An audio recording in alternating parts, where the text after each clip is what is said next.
Hey everyone, Richard Wilson here. I wanted to record this video because the topic of selecting your mentor, selecting who you hang out with most, picking what media channels you read, what books you consume, all of that has been coming up more often recently. Part of it is because I bought billionaires.com, as many of you know, a couple of years ago. We're interviewing 100 billionaires publicly. I've read 97 out of the 240 books ever authored by a billionaire so far. And so I'm trying to collect all these billionaire mental models. Charles Munger says you should have 100 of them. And this topic comes up quite often. It came up this morning on a podcast interview I just completed. And it's about how to select membership groups, investor clubs, and mentors.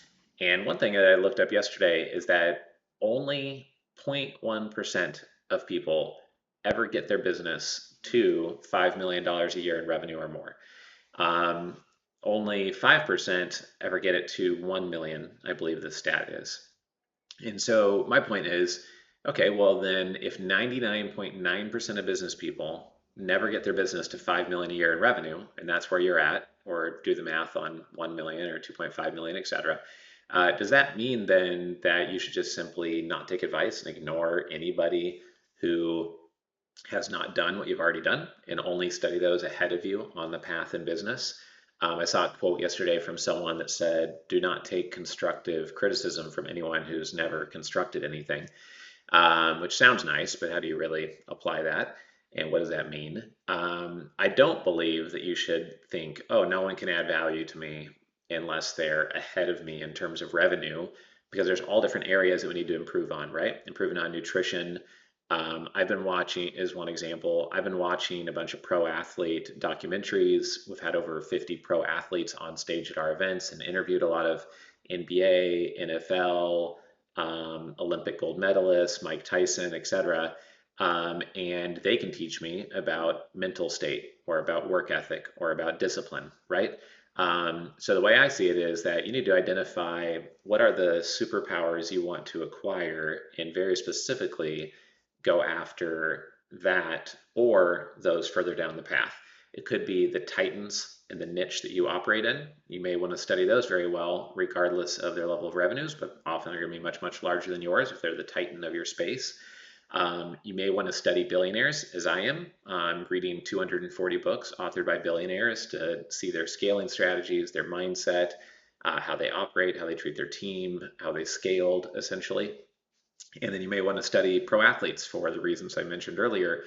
To grow in your health or your spirituality or your relationships with your kids, or to have a healthy relationship with your spouse or with yourself. All these things are areas you may want to grow in, of course. Um, all that sounds very obvious, but what's interesting is that when I ask business people in a room of 700 people, how many of you have read 100 plus books? Lots of hands go up. How many of you read 10 plus books from billionaires? Two hands go up. So while it's obvious we should first study insights from billionaires versus people just good at marketing their books, it's not what most people do. And when I talk to people, they're reading books because somebody referred them to it or they heard about the book.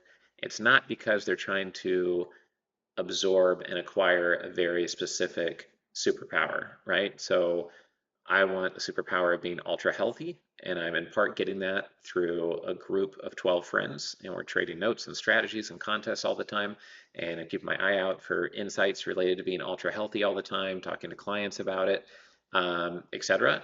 I'm trying to create a superpower of having peak mindset, an ideal mindset, and having the more consistency, discipline, and work ethic of a professional athlete, to help me become ultra healthy. But also, I want the mindset that the pro athlete needs to have to be a top 0.1% performer to bring that to my niche of running an investor club. Those are some examples of superpowers I'm trying to acquire that are unique from just studying billionaires to scale my business faster. That's what I'm doing on the book side of things. And I get most of those books through audiobooks. Bill Gates was once asked, what one superpower would you have if you could wish for one? And he gave the nerdiest possible answer ever. He said to read faster.